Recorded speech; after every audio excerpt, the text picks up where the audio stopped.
Welcome. We are excited to have with us Rabbi Michael Lerner, Peter Gabel, and Yvette Dubel. My name is Rick Ulfik, and I'm the founder of We the World and the We campaign at we.net. And I'm the co-creator of 11 Days of Global Unity with my dear friend, Troy Lush. We brought global partners together back in 2004. So this is our 17th anniversary of doing 11 Days of Global Unity. And I want to thank Jim Garrison and Rick Buckley, along with Ubiquity University and Humanity Rising, for broadcasting all of these 11 Days of Global Unity Summit panels. And you can find out about what's happening with 11 Days, the broadcasts that have happened up to this point and the events coming up. You know, it goes from September 11th through September 21st, the International Day of Peace. And you can find out about that by going to we.net. And we invite you to collaborate with us as a volunteer or an organization partner as well. These 11 campaigns go all year round. So again, if you want to collaborate, just go to we.net. So I'd like to introduce you to Yvette Dubel. She is our coordinator for We the World's Campaign for Freedom. She's an engaging speaker and presenter, published author, and artist, researcher, and strategy consultant with decades committed to leading social innovative initiatives. And she has a podcast series, Freedom Matters, which is part of the podcast It Matters at anchor.fm/it.matters. Welcome to the broadcast, Yvette. And we will, hi. And we will come back to you a little later in this broadcast. But I just want people to know that you are helping to coordinate this campaign for the 11 Days of Global Unity and for We the World in general all year round. Thank you, Yvette. So just to give the kind of overview of what's going on and why I am concerned about the state of freedom and democracy in the United States. I'm disturbed about trends that I see happening that seem to be leading towards minority rule in the United States. Gerrymandering is happening in many parts of the United States, where the politicians are picking the voters instead of the voters picking the politicians. There's voter suppression happening. There are problems with the Electoral College, where many states that have very small populations have as much weight electorally as the states that have large populations. We have unlimited money in politics, which distorts pretty much everything that's happening in politics. We have a Senate where 41 senators that represent only 21% of the country can block legislation because of the filibuster that large majorities of people want and need for their families and communities. And I can go on and on. There's voter suppression laws that are being enacted in states around the country. Anyway, so I feel like we are definitely facing a crisis of freedom and democracy in this country, where some people feel that we are only 2 elections, 2 national elections away from this country losing whatever freedom and democracy we have left. So I want to bring in folks, starting with Rabbi Michael Lerner, who have been working in this space for decades, and hear from them, and we'll have kind of a roundtable discussion. But I'd like to start with Rabbi Michael Lerner, who has been an activist for most of his life. He's the editor of Tikkun Magazine and the founder of the Network of Spiritual Progressives. And I just want to say thank you, Michael, because I met you in 1995 and began volunteering with your group at that time called the Foundation for Ethics and Meaning. And it changed my life. It led me to leave my full-time career composing and producing and performing music for TV and film and commercials and all of that. And that inspired me eventually to found and launch We the World. And that brings us here today. So thank you, Michael Lerner, for changing my life. And while you're at it, changing the lives of millions of other people through Tikkun Magazine and NSP and all the other things. You helped to change the life of Bill Clinton, because as I recall, Bill Clinton was reading Tikkun Magazine and adopted some of those ideas from about the politics of meaning when he ran for office in 1992.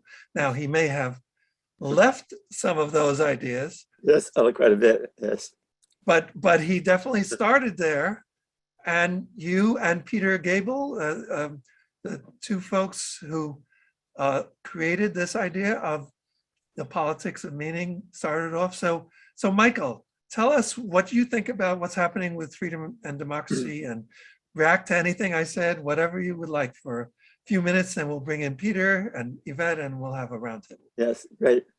Well, first of all, I want to say that I think my contribution to the world is much more around helping and supporting you than Bill Clinton, whom I have no pride in for the way that he ended up being just the same as the people that right now are undermining democracy. And the undermining of democracy is itself a questionable formulation, because this country has never been a democracy for African Americans, for Native Americans, and for many other peoples of color, not to mention a large section of poor people in this country. So I don't want to imagine that it was all great before and now we're losing it. It's been problematic for a very long time, and but yes, and it can get worse. And in fact, as Trump showed, it can get very worse. But as you point out, there's now a systematic attempt to deny people the rights that they thought, or that we thought we had won in the past. That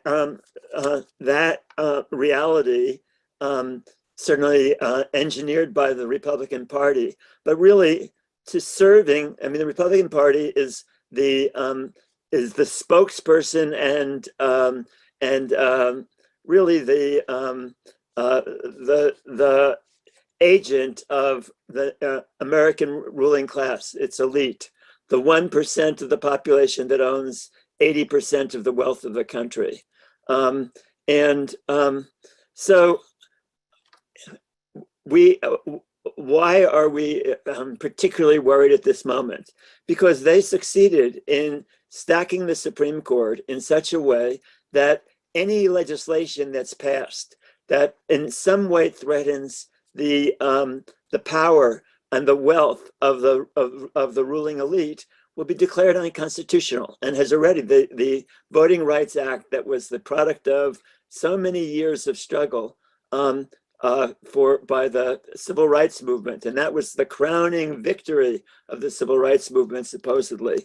But by the mistake of relying on the electoral outcomes without continuing to push for the fundamental underlying ideas, our movements declined considerably. So I and Tikkun Magazine, it's Tikkun. If you want to look at it online, it's tikkun.org. And the network of spiritual progressives, spiritualprogressives.org. We are very concerned with dealing with that reality, because it doesn't matter how many things get passed by the Congress if they get declared unconstitutional by the Supreme Court. And there's no way to change that. These people they're young people. They have a firm grasp on power, and there's no way to change that except by creating the kinds of legislative transformations that are absolutely necessary. Now, for me, the two priorities around that are fighting racism on the one hand, and on the other hand, dealing with the climate crisis and the seeming move towards destroying the life support system of the planet. It seems incredible, but that's actually what's happening. The people with the power today do not care about the future. They're looking only at their bottom line and seeing how much money they can make, regardless of how destructive what they're producing is to the life support system of the planet. That's why we need a series of constitutional amendments, because it's only that way. But we're never going to win a constitutional amendment until we change the consciousness of a large section of people. And that's the failure of the liberal and progressive movements, in my view, that whereas the right has for the last 40, 50 years built up all kinds of institutions, colleges, universities, et cetera, that put forward their worldview. The left has been, the liberal, by the left, I mean everybody in the liberal and progressive world, that the left has too much focused on a narrow set of issues, important issues, but they concern primarily the physical well-being of people, but not speaking to another set of needs that the right has been able to champion.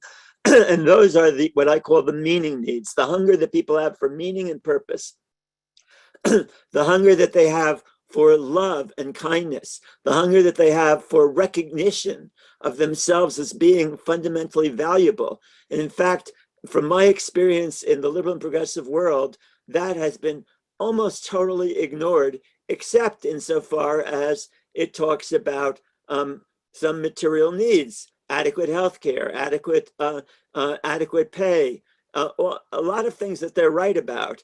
And I'm very much aligned with the liberal and progressive world.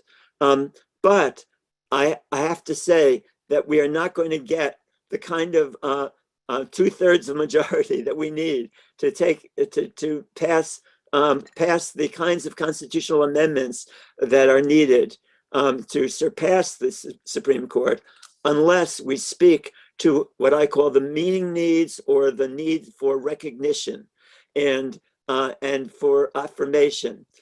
So we've put forward a different vision in my book, Revolutionary Love, that came out in 2019 and published by the University of California Press. And I urge people here to read it, to get hold of it.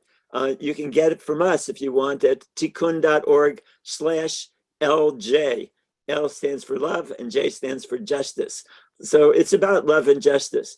But what we are saying is we need to formulate politics in a different way. And that's why we say that a progressive movement should use the following kind of discourse, that we are a movement for love and caring, the caring society, caring for each other and caring for the earth. Okay, pretty quick. You can get that in a 5-second soundbite. Okay, caring for each other and caring for the earth. But what that means for me, and you can read this on our website, is a new bottom line. Today, every institution is judged efficient, rational, and productive to the extent that they maximize money and power. We need a new bottom line in this society. That's the old bottom line. We need a new bottom line that says every institution, every corporation, every government policy, every political system, the cultural system, the healthcare system, all of them need to be judged efficient, rational, and productive to the extent that they maximize love and caring, kindness and generosity, ethical and environmental sensitivity and responsibility, seeing other human beings as embodiments of the holy, not simply looking at other human beings in terms of what can they do for you, but rather seeing them as valuable in and of themselves, and looking at the earth, not solely from the standpoint of what can you get from it, how can you turn this beautiful planet into a commodity that can be sold, but rather responding to the universe and the earth in particular with awe and wonder and radical amazement at the grandeur of all that is. That's what a liberal and progressive world needs to be speaking in order to speak to the hearts of the significant section of the population that is not yet on our side, but would benefit greatly on the material plane if they could trust a left that seemed to be caring about them. But the truth is that the left actually projects a vision of them that says, oh, well, anybody who's not with us must be not with us because they're a racist, a sexist, a homophobe, a xenophobe, and anti-Semite, whatever. Okay, now, yes, those things exist in the right, but that's not why people are there. They're there for a deeper set of needs that the right speaks to and that the left has failed to speak to, particularly the right-wing churches I have in mind. So we need a different kind of discourse, a discourse that affirms people, and that helps people imagine a different kind of society. And that's the last thing that I believe we need. I've said a few of the things. The next thing that we really need, we need to project a vision of the world we actually want, because that vision, I think, would speak to lots of people. I wrote it in part in my book, Revolutionary Love, and that's why I'm urging people to read it. But I think that new vision is a critical part of what people have to hear from us. Not just, hey, look, we got money to build some more roads and more bridges and whatever. That's important too. I'm not denying. I'm very glad that Biden has gotten something going on that scale. But we need a much deeper level of a discourse that speaks to the heart and speaks to the hunger that people have for recognition, for caring, for love, for generosity, and for a world that affirms the spiritual aspirations that lead so many people into right-wing churches. So Peter Gabel, my comrade for such a long time, and a wonderful thinker, and I'm passing it on to you. Okay. Yes. Very good. And let me just say that Peter, I've known also Peter for quite some time. We've worked together quite a bit, and Peter is an acclaimed author and activist for such a long time. And before we go to Peter, I do want to comment, Michael, that I think that what you have done, and we're going to hear from Peter in a moment, what the two of you have done with Tikkun and the family of people and organizations, network of spiritual progressive is foundational, I think. And one reason why I jumped to my feet when I first met you, Michael, on that fateful day when you did an event with Gloria Steinem, I think it was early in 1995. And because I thought that the whole idea of spiritual politics was so important, because it was being copyrighted, like you said, on the right, but it was such an important thing. So I feel like you and Peter and others, Marianne Williamson as well, but this idea of spiritual politics is really foundational to moving forward, to changing, to making that cultural shift.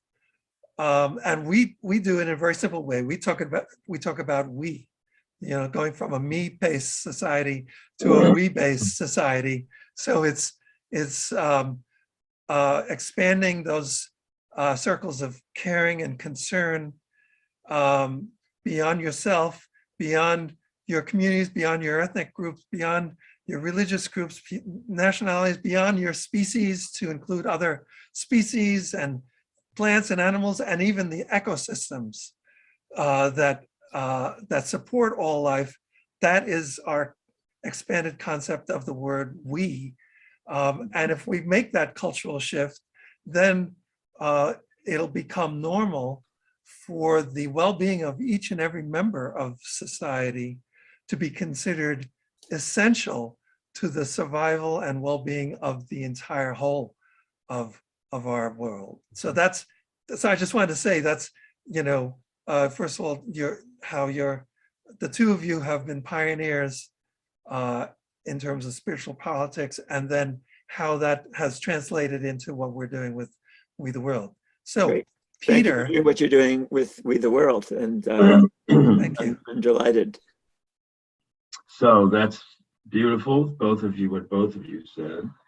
I would foreground the fact that the world that you both are describing, that I wholeheartedly embrace, can be described as moving from me to we, or that the longing in all of our hearts is to live in a world in which we are fully recognized in our humanity, in which we affirm and love one another, and in which that mutual recognition, which is the title of this, my new book, The Desire for Mutual Recognition, Social Movements and the Dissolution of the False Self, which is the core idea of the book, that we are individuals, but that we are social individuals, and we cannot realize ourselves unless we can realize ourselves through our connectedness to others, through the affirmation we receive from others. When we experience that, we fill out as beings, we emerge into our full capacity. That's why the subtitle refers to the power of social movements, is that in the rising force of social movements progressive social movements, is embodied this mutuality of becoming present to each other, of realizing our capacity for love and joy and mutual sight of one another's true being. The problem is that we exist inside an envelope that is still the 18th century liberal envelope, which affects tremendously the common sense of the existing world. For example, you guys were talking about the declaration of various legislations as unconstitutional. Well, the Supreme Court can easily do that and rationalize it because the document that they're using has nothing in it about creating a loving community, has nothing in it about the aspiration to a world based on we rather than me. It does say we the people, but that's it. Everything else has to do with individual rights, the pursuit, basically the basic structure of American law. And you didn't mention, but I've been a law professor for 30 or 40 years. The basic structure of it is, and we exist inside the envelope of these set of assumptions, is that everyone is separated, or as I often say, the picture of the world in the Constitution and in American law is that we are a society of disconnected monads, all floating around in our separate identities, pursuing our separate lives. And as a result, our movements, when they enter the legal arena, have difficulty giving voice to what they're really about, because they have to be retranslated into a language of we want more rights, and that often has to be defined in terms of individual rights, but not we want more healing of our separateness so that we can experience the law, fully experience the realization of the longing in our hearts. That's not part of the discourse of law yet, although a number of us are trying to build a movement in which the whole legal structure shifts toward integrating spirituality, law, and politics. That's the name of actually the organization. It's the Project for Integrating Spirituality, Law, and Politics, where we have developed a series of ways of approaching law that brings into being the spiritual dimension of healing conflict and brings into being the link between social justice and true human recognition of the other as worthy, as equal to you, as the same as you. Social justice, not just in terms of getting your rights, but rather social justice in terms of healing the separateness that has created the problem in the first place.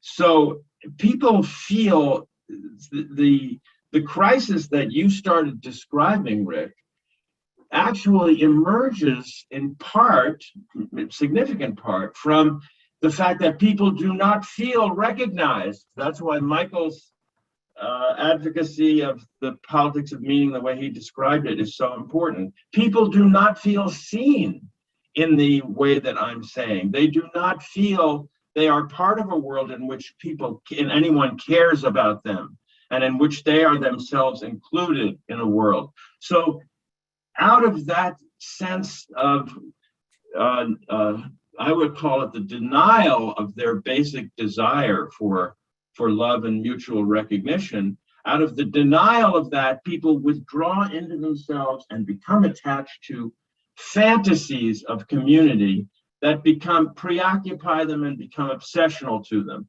And these are paranoid, often based on the other as a threat rather than the other as the source of our completion.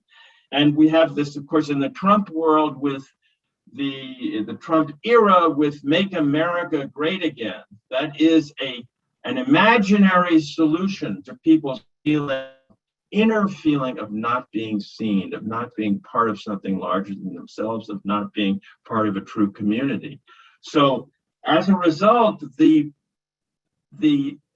manipulation to try and get control of power through the vocabulary of democracy, in gerrymandering or in the other ways that you described, Rick, actually makes sense if you see people are manifesting a distortion of belonging to a community and fighting off imagined threats of some other who's attacking that community. That actually is a distortion based on the lack of actually being seen in terms of their deepest spiritual longings and needs. That's why we have to build into our movement that discourse as that Michael described, a discourse that speaks to that and that manifests that in our own groups and in our own movements, that spirit of caring, loving energy, and well, the link between community and true democracy. I'll stop there. Yeah, and one question I have is for you, Peter. You talked about the desire for mutual recognition, which is your book. The other part of that is social movements and the dissolution of the false self. Do you want to talk about what do you mean by the false self? When we grow up in a world in which we aren't fully seen for who we are, we develop an artificial, adaptive self through which we navigate school, work, family life, the whole thing. The whole experience is, I describe it as the false self because one way of capturing it is the way people talk on television, the mannered and false way that people do not subtly manifest the presence that they actually are, because they are conditioned in the way that we're conditioned in our gender and they're complexly conditioned in a way that cuts them off from their longings of the deepest longings of their being. And so it's movements of energy upward where we come to see one another fully that can dissolve our dependency on those forms of identity that actually reflect our separation. I see. Thank you. So let's bring in Yvette. Yvette Dubel, as I mentioned, is coordinating our campaign for freedom. And Yvette is involved with many aspects of the arts as they connect to freedom, and in terms of how the arts can be used to maybe help in that way that you were just talking about, and dissolve that false self that we are brought up to have in this society. What do you think, Yvette? Well, as Peter was making that point, I was reminded of filters, the crisis of Instagram filters. Well, I guess that's the most known realm of where filters are used, but there's a whole array of them now for Zoom meetings. For example, it can, do you guys know what I'm talking about before I just skip over? Oh, but we can Okay, pick it up from listening to you. But. Yeah, go Okay, for it. all right. Tell us I don't know about if I the needed to filters. explain it. Okay, I wasn't going to. Okay, so I'll explain. So what the filters allow you to do is completely change your appearance. So like for Zoom meetings, they've come up with filters that will make a woman, I do actually have on some lipstick, but it would make me look like I had on makeup. And so depending on how elaborate you would want that to be. But even more than that is it allows you to change your face. So like, I think that my eyes are like, I would love to have bigger eyes, like bigger, deep set eyes. So there are filters that can let you change your eyes, your cheekbones, the shape of your face, your body. So on Instagram, you have people, my brother actually just told me a story this weekend. He had a date with somebody and she looked nothing like her Instagram pictures because she's been using filters to change her body. So you can make your face look thinner, you can make your eyes bigger, you can make your lips bigger, you can make your waist smaller, your breasts bigger. And so when people meet you, you have people who are Instagram models. And so one of the things that means is when you meet them in real life, you will not know that they are a model because it's a fabrication. Now, the scary part of this is it's driving suicides of young people. It's driving underage plastic surgery. And I say underage, under 18, plastic surgery, because people, and I'm gonna say mostly, I'm guessing women are the ones, and I say that because there are a lot of filters for makeup, for all different kinds of makeup for different occasions. People have an unrealistic standard that they're presenting of themselves online that they can't live up to. And so if you're a really young person, I can't imagine how I would have responded to that technology. I mean, I had an eating disorder and all sorts of, I wanted a nose job. I was obsessed. That's what I wanted when I graduated high school. I wanted my mom to fix my nose. I had a bump in my nose that I obsessed about oh my gosh, until I was like 18. I cannot find this bump in my nose that I was so obsessed about. But these young people, and I hate to say like these young people, but I'm not a young person anymore. Anyway, and it's not just young people, there are women like my age. I know women who plastic surgery has become a kind of coping mechanism. It's a way to grieve. It's a way, you can't fix the relationship, but I can change this thing on my face, or I can change this thing on my body. And so I feel like the filters, and I'm going to call it a crisis of filters, has just really fed into this and made it worse. Because I remember when I was in my late 20s, about to turn 30, seeing my friends who were just turning 50 getting facelifts. And once somebody starts getting a facelift that young, because I'm 50, I'll be 51 this year, what happens is you then start to obsess about every little line in your face. And when you can use a filter to make your face look really smooth, but then when you go to the mirror or you're not in front of the camera, that's not what you look like. And so that's creating a really, it's a nuts level of false self. Like traditional spiritual work was about dealing with the ego and peeling back those layers. But this is like something next level that very much seems generational to me, because you have a generation of young girls who in their what they call the tween years now, before you're actually a teenager, that this becomes how they want to present to the world, and they don't like presenting their real self. And we're not even talking about the deeper real self, Peter. Okay, I'm just talking your superficial, what you look like. That is creating a crisis for people. There are some people that don't want to go back into the work, like go back into the office, because they like the way they present on Zoom so much better. Okay. So people are looking for remote positions.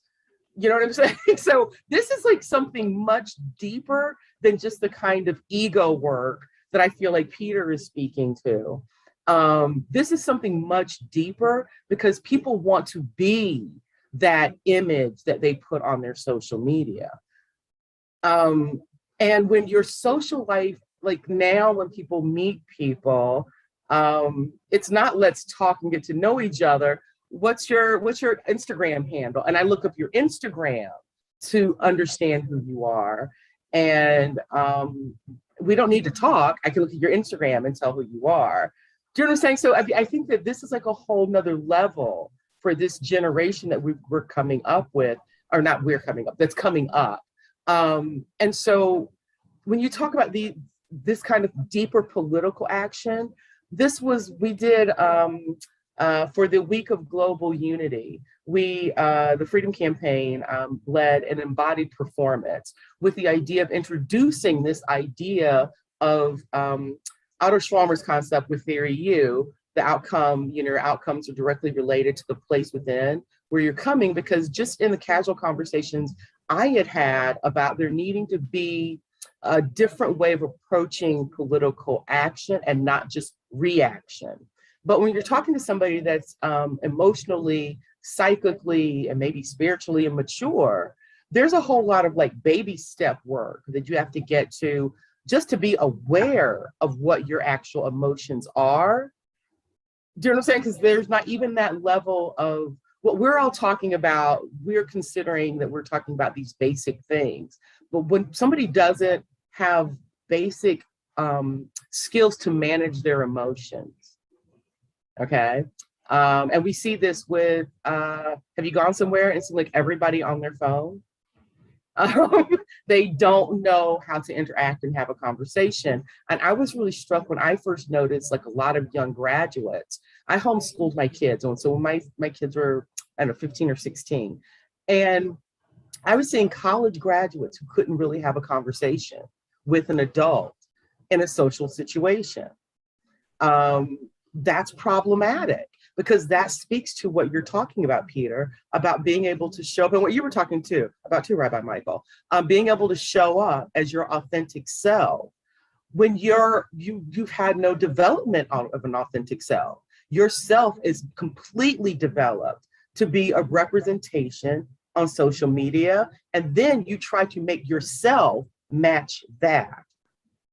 That's what's happening. And so the work that we're talking about and the level of awareness that they need to respond to this democratic crisis, it's just not there. They need basic skills to even comprehend what you're talking about.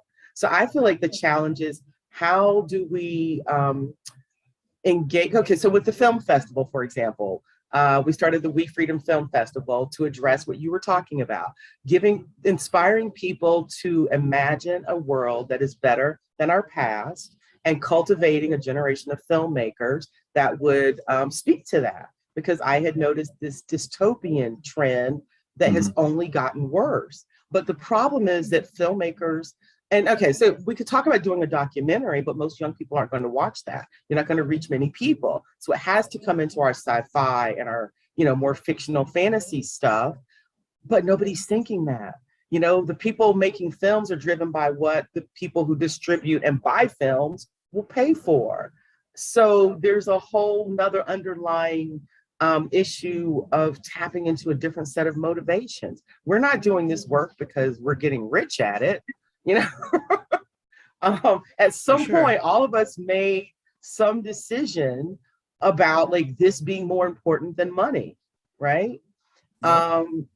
How do you convince young people to make that kind of decision in a world where, as long as they've been alive, there is no security. There is, there's no community safety net. There's, every man for himself or every woman for herself, kind of, like they're growing up in this world, and they like, when you think of like the social organizations that we had, when we were young, and I was talking about this to a group a couple of weeks ago. When I was young, our congressman passed away, but before he passed away, when he was in the state General Assembly, they would come through these organizations. Those organizations would arrange for them to come and talk to student groups in classrooms. They would, you know what I mean? They would come and they would tell you about what they were doing. And there was a level of accountability that the community expected. That expectation isn't there anymore. People have grown up with this world where they're constantly sold to. Everybody is bought and paid for, and nobody expects any better. And so cynicism is the key to survival, I think, for this new generation. Expect nothing and you won't be disappointed. And I used to believe that. I remember that being my philosophy when I was like 16 or 17. And that was my inner battle, was expect nothing from the world or commit to changing it. Right. So Yeah, how do that we, was a really long spiel. no problem. That's great. And so We've Michael, got that's to a good reach- question. I think that we need to connect with some of those people that they would listen to. I mean, they're only going to listen, the limited amount to me because I'm like their mom. So how do we deal with that, Michael? I think that the film festival is, I wanted to find out Okay. if they thought that the media, if they see an end with the media also, with the messaging that they're talking about.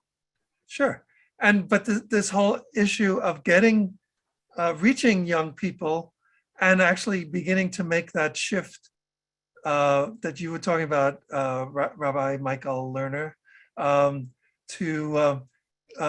for people to get to have that shift so that their meaning needs are being addressed, and they feel that the institutions are interested in their meaning needs. How do we get there?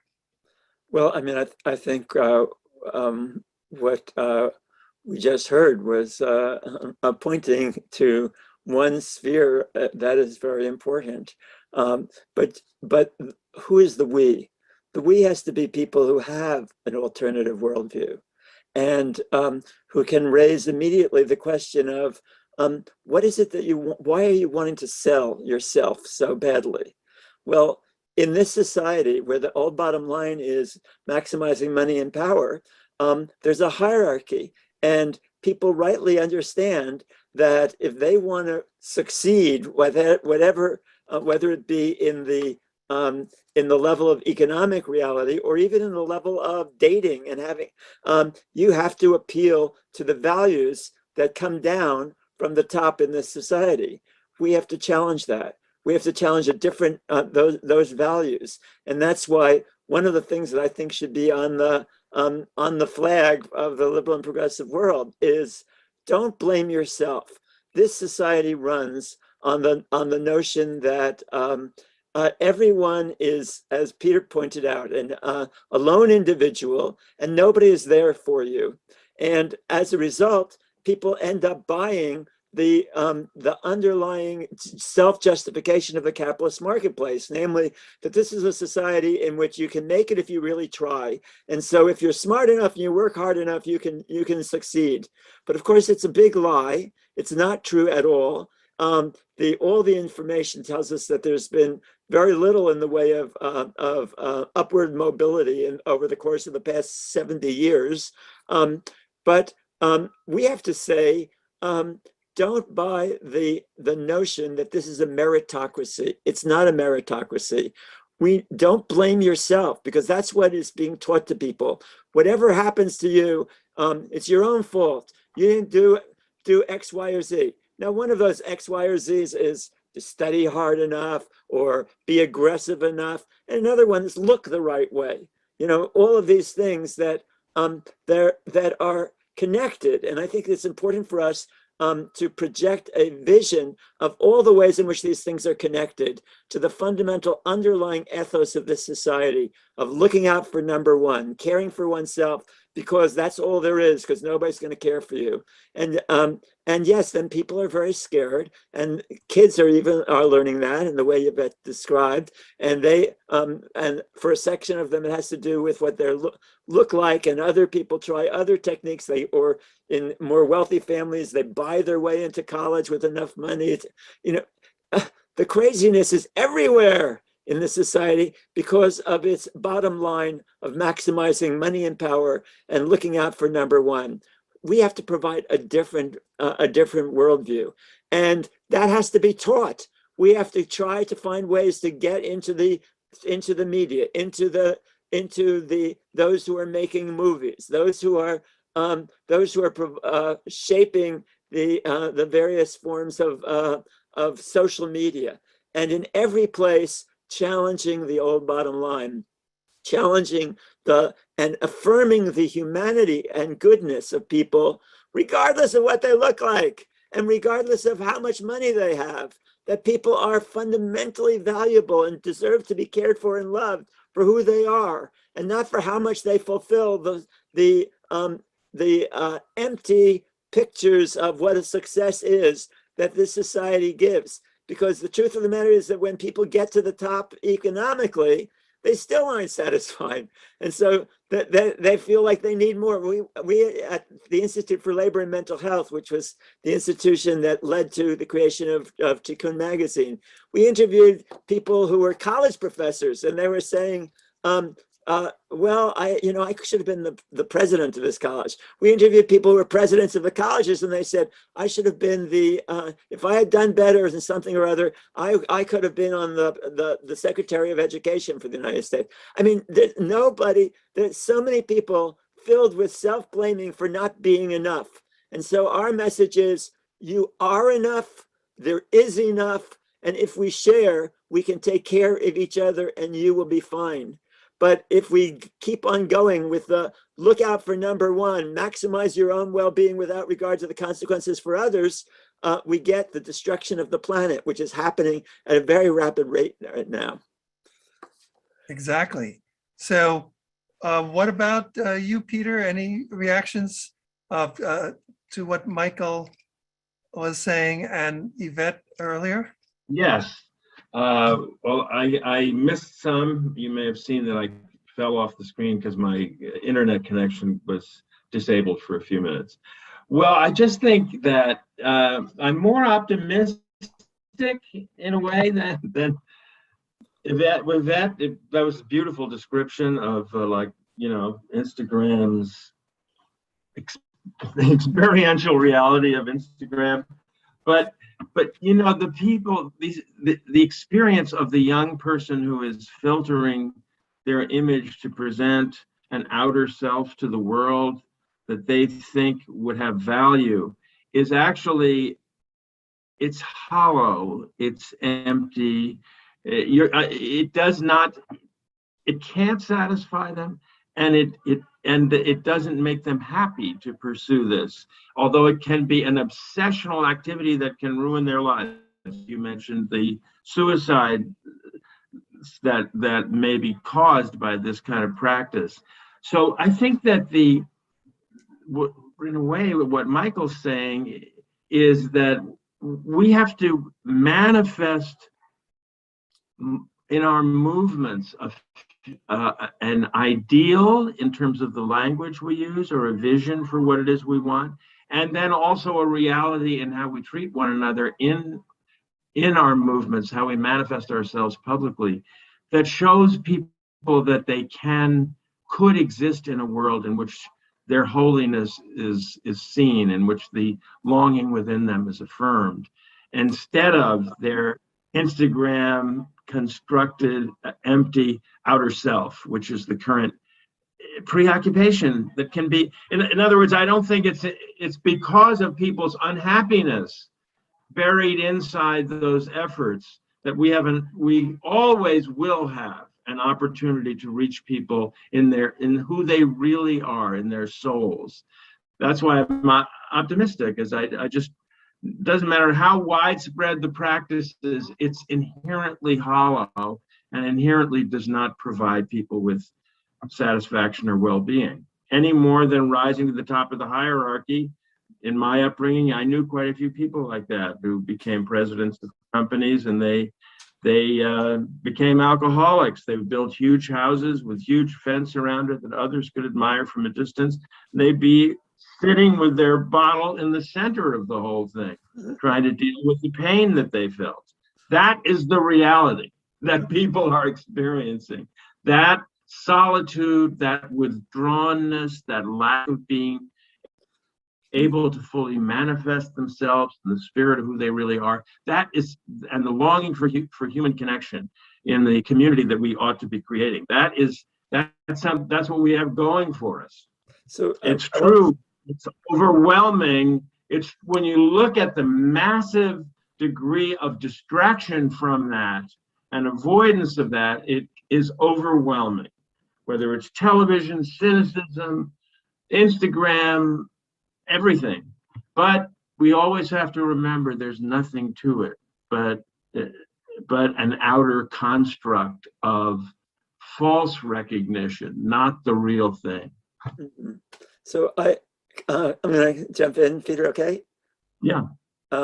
So yeah, because I want to say, because people might be asking, well, how do we do this, or what do we do? I want to give an example from my own experience in the religious world. When I went to before I became a rabbi, I would go around to different synagogues, and in the Reform movement, the conservative movement, the Jewish renewal movement, you often heard wonderful talks, sermons that were really moving. But after the service was over, you left. Nobody came up to you. You never talked to anybody. When I went to the Orthodox world, I heard sermons that were really yucky, full of either racism or Jews are better than everybody or whatever, or Israel is the greatest place in the world without any regard to the Palestinian people. But after the service, people would come up to me and say, hey, let me introduce myself. Would you like to do you have a place for lunch today? Would you like to come to my house? I can invite you for a Sabbath, Shabbat lunch. Or is there anybody sick in your family that we could go visit? We do that. Or if you're single, would you like to meet somebody that we could introduce you to? These little things make a huge difference for people. That's caring. Now, how do you translate that into political movements? Well, at very least, like this, that at every meeting and definitely at every demonstration, there should be a time in which having articulated, if they would, that we need a caring society, caring for each other and caring for the earth. We want to take 10 minutes or 15 minutes for you to introduce yourself to a few people here that you don't know and see if you have anything in common, because we hope that not only will you be engaged in transforming the world, but they'll have new friends, because part of building a caring society is helping people connect with other people that have shared interests. And we'd like you to take some time to do that right now in our demonstration. And every political meeting should end, or should have in the middle, a 15-minute space to do that, to say, okay, introduce yourself to people here you don't know yet, okay? And see if you have things in common. And we want to tell you that it's a political act to make friendships and act in a caring way towards other people, that is a part of it. Now, of course, there are these other progressive people who think, well, that's all of it. All we have to do is be nice, be kind, be generous. That's important too, but it's not all of it. We need to change the whole economic and political system and build a system based on the new bottom line that I've just articulated and that you can read again at tikkun.org, tikkun.org. But in the meantime, we have to live, as Peter said, you have to live these ideas. You have to manifest them in your own movements. Otherwise, they just sound like empty words. And people say, oh, well, everybody isn't like that. Everybody's out for themselves. But as Peter points out, it's not really true. It's not really true that they just, but they believe that everybody else is about for themselves. And the more we repeat that line, the more people feel deeply cynical about the possibility of building a world of love and caring. So then when they hear those words, they say, it's not possible. That's just, you're just in a fantasy world thinking that you can build that world. So we have to both live that and simultaneously articulate it and explain to people that all the major changes they say it's so unrealistic, and we say all the main changes that have happened in this society, every advance in democracy has happened by virtue of people who were going for something that were for many, many decades told that's unrealistic. But thank God for all the unrealistic people, because that's why the civil rights movement won the victories that it did. That's why the women's movement overcame a lot, not all, but a lot of the sexism in the society. That's why the gay movement was able to eventually win the right to marry. And around the world, that's how the anti-apartheid movement in South Africa won, because a lot of people said what I'm saying to you, anybody who's listening here: don't be realistic. Go for your highest vision of the good. That's the most important thing. Hold on to your highest vision of the good. Articulate it to other people. And when they say it's impossible, tell them, no, you never know what's possible until you struggle for what is desirable. You never know what is possible until you struggle for what is desirable. And so go for your highest vision of the good and be that to the greatest extent that you can, even though having compassion for yourself and others, because all of us have flaws and all of our flaws will show up, and people will be able to say, see, you're not really the total embodiment of love. No, we're not, but we're on the path, and you could be on that path too. Exactly. Actually, Yvette, I don't want to, you go ahead. I do have one thing to say about that I'd like to say. Should I do it now? Yeah, go ahead. All right, I'll just very briefly.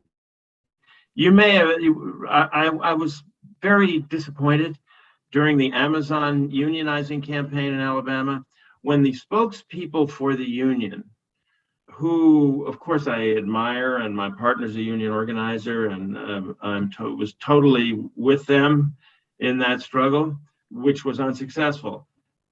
The union was not described as a place in which you can connect with other people and participate politically in the life of the organization. And there's so much to say about how a union can contribute to a place like Amazon in building relationships between people and making people feel a part of something larger than just being an isolated worker, and taking responsibility for the whole enterprise and feeling connected to others in doing so, and building a sense of solidarity and fraternity in that process.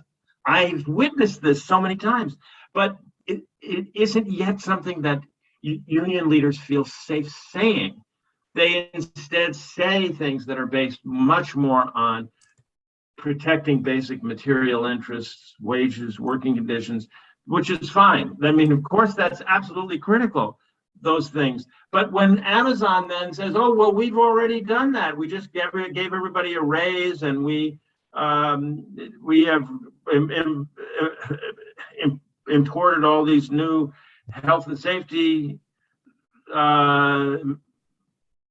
recommendations into our factory and so forth, it undermines what the union really wants to argue for, which is a new kind of community in which people experience solidarity and relationship, fraternity, affection, community with each other. And that was not spoken for. So I'm saying I'm following up on what Michael said, to say, yes, you can say this in public space, and it will transform, it'll greatly increase the popularity of your movement because of how much people are longing for that. Yes. And I wanted to add something also about about what Michael was saying about how we treat each other during meetings and that kind of thing, because it's a regular practice now when we have our We Team meetings for people to ask, how are you doing? How's everything going? And in fact, some people in our meetings are having some either health issues themselves, or like our dear friend Angel, her husband has cancer and has some issues. So people are able to step up and help and take over certain things because other people are having an issue. And so I think we all understand this as being, it's part of this idea of we consciousness, right? But it is also important just in terms of our being effective as at doing the things that we want to do. Yvette, we haven't heard from you in a bit. Any comments about what you've been hearing up to this point? Well, I was thinking about what you guys were saying about the community and those deeper needs, and this came up for me again at a training yesterday. And Rick knows this about me. I'm a bit of an introvert. I don't have a big need for social gatherings and things like that. But learning to respect, because I believe that's also part of the diversity inclusion piece, is learning how do we include people who have different needs. And like for somebody like me, that I don't, I keep a pretty tight circle, let's just say. And I move in and out of others, but on a more, so for me, staying in touch may mean I talk to you once a year, but to somebody else, that might mean like every week. And so being clear about those kind of expectations and needs. And I think one of the issues is that people, oftentimes in leadership positions, don't have a lot of experience with diversity, inclusion, and how to like navigate that and make that work. And I see that I think part of the journey is know thyself and understanding how you will deal with those deficits if you're like leading a team or whatever. And the needs are different from the needs that you are prepared to meet. That's part of what we're learning, is it's not all yours to do, and you bring in other people, and everybody has different, different talents, and not feeling. So I think that for people to understand, one, you don't have to do it all on your own. That's why we do these kinds of things, is to make people's work known. And so one of the things we're looking at, and I would love to invite you both to like join us for an episode, but doing these kind of doing these sorts of conversations, specifically looking at gearing up for next year's film festival, because this year our mission was very out of sync with where the minds were this time around, in terms of wanting to encourage filmmakers to make those kinds of films. And we focus on short films that are 39 minutes or less, because I love short films.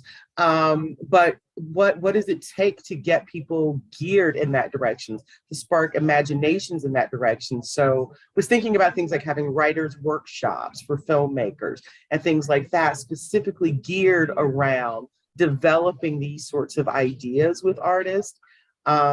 So that's something I would love to talk to you guys about at some point, but looking at how we can cultivate and encourage people's imaginings in that direction, because it is very hard for most people to think of the future, think of a future that is unlike our past, largely because they don't know enough about other cultures. I think if you had more cultural frames of reference, you have a lot more kind of ingredients you can put in the pot, so to speak. So I think that that's an important piece, is for people to expand, like for, people for a long time, America's Number One. Remember those big glove, those like plastic things? Those foam, they were foam, the foam finger, America's Number One. I was like, do you really know enough about the rest of the world to say that? And most of the time people didn't. It's like, do you realize like other places, and I would just throw out, some bit of information, like, like this country has paid parental leave. Did you know that? And so people still believe that, even though their experience doesn't back it up. And there's just a bit of cognitive dissonance, So I think that helping people to be able to take in some of these more, because people are very overwhelmed by complexity. The things that we've been talking about, I can just imagine, so many people like shutting down. But I think that there's a way to break these kinds of conversations up so that people can digest them. I think that's one of the solutions is at some point, maybe we'll have like somebody on our team who can do that. But I've been looking at doing clips of these kinds of conversations and sharing just a bit. So I just think that we need to look at like more ways to make this kind of information and this way of thinking easier for people to digest, easier for them to wrap their heads around, because, you guys, when we used to read, a sentence that was a paragraph, you know what I mean? And like now, if you do that, that's like, oh my God, nobody's going to know what you're talking about. And so, everybody's been raised on everything 30 seconds, give it to me in 30 seconds. If I can't take it in 30 seconds, it must not be important. And so figuring out how to navigate that, I guess, like that pathway that we have to travel. So that's my thoughts. Okay, thank you, Yvette. So as we kind of wrap up, I mean, we could talk for hours, I'm sure. But as we wrap up, I'd like to do like a little go around for what is your call to action? We've been talking about all the things that we feel are important. So what is our call to action? And let's start with just for like two minutes each in that range, 3 minutes at the most. What is your call to action going forward? And then give a way that people can reach out to you and connect to work with you. So starting with Rabbi Michael Lerner. Okay. So my call for action is, number one, go look at our website, tikkun.org, tikkun.org, and at our environmental and social responsibility amendment to the US Constitution. That's at tikkun.org/ESRA. That's step number one.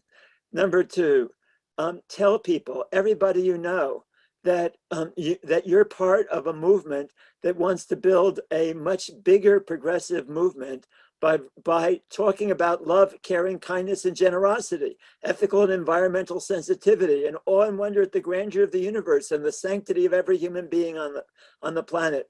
And that is only 15 seconds worth of a soundbite, but it makes a big difference when you start talking in this language, in the language of caring, and the language of awe and wonder at the grandeur of the universe. It makes a huge difference. You can do that. You can begin that conversation yourself. Yes, you affirm everything else that they want and all the good things that the liberal and progressive movement stand for, but add on and tell them that they need to add on to what they're thinking about.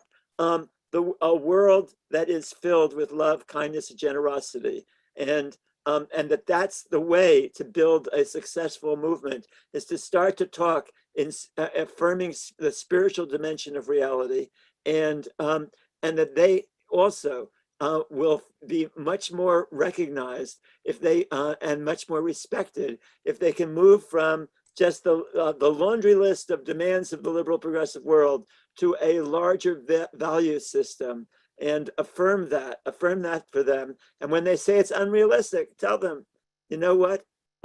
That's what has kept people down for such a long time, because the people who they're listening to are telling them what's realistic are the people who have a stake in the status quo, but you don't really have that stake. You can build a different kind of world, but to do that, you have to affirm the possibility of possibility. Sounds good. Affirm the possibility of possibility. And Peter, what is your call to action? Well, it's related to Michael's, and both of us are really talking about action is changing a way of thinking. And so my call to action would be to learn how to articulate progressive social policies in a way that brings out the aspect of them that reflects our desire to live in a spiritually more whole, more fulfilling world. For example, social security. If you're arguing for expanding social security, the way to say that, the way to speak about that, from my point of view, is that it is a wonderful manifestation of intergenerational love and care. That is the meaning of social security. Now, that's a different meaning than just, oh, well, the Democratic Party is for protecting old people. That's important, of course.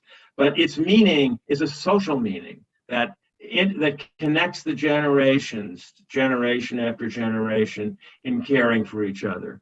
Or if you're arguing for universal health care, learn to argue for it as an opportunity, not as too burdensome a cost, but an opportunity to create a society in which we care for each other's health and the health of each other's families. Wouldn't it be thrilling? Wouldn't it be wonderful to live in such a world? So it's taking the social policies that are good already, even in our platforms, and finding in them a way of expressing them that embodies the creation of a loving and caring world.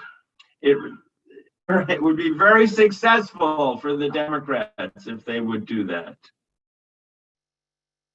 I get it. Thank you, Peter. And if people want to connect with you. Well, actually, I will say one last thing. So in my book, The Desire for Mutual Recognition, the whole last chapter is full of examples of this. Healthcare, Social Security, I mentioned those too, but affirmative action, racial justice, foreign policy. How do you think about these things in a new way that articulates the link between the world we want to bring into being and the particular policy that we're fighting for, that takes it out of the old liberal rights perspective, which is important in itself, but and creates this socially meaningful connecting perspective. Okay, Rick. Good. And how do people connect with you if they want to?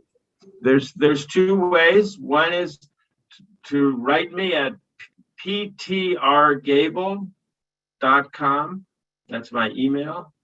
What did I say? ptrgabel@gmail.com. PTR, that's Peter without the E's.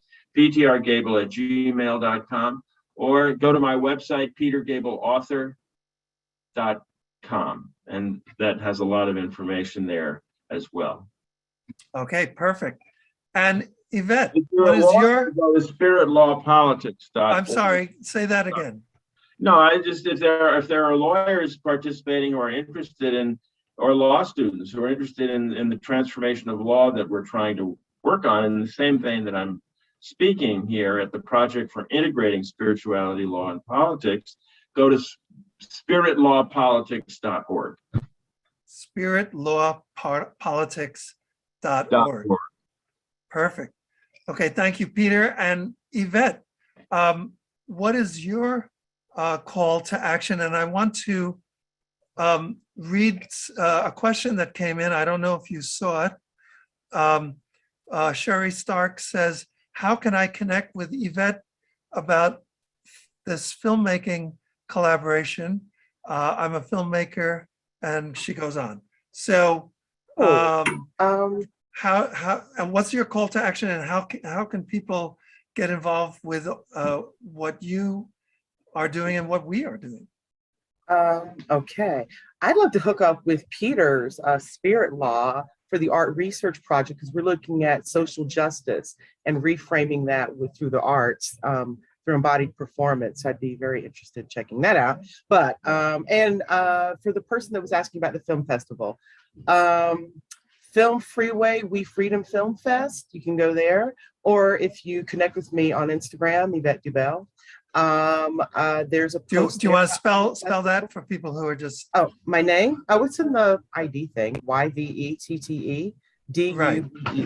I don't know if that shows up on Facebook, but sure. Okay. Oh, okay. All right. If they go to we.net, you can always connect there, go through There's a pop-up form for volunteering, I think. I think it's a pop-up. And so select the Freedom Campaign, and that will get forwarded to me. So that might be the easiest to remember if you don't know how to spell my name. And anybody that is interested in collaborating or participating or exploring any of the things that I talked about, reach out. And my call to action would just be better and learn something. Okay, that's great. And I'm bringing everybody in on Spotlight here.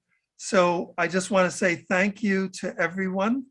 And I think we accomplished what we love to accomplish on all of our We the World broadcasts and events.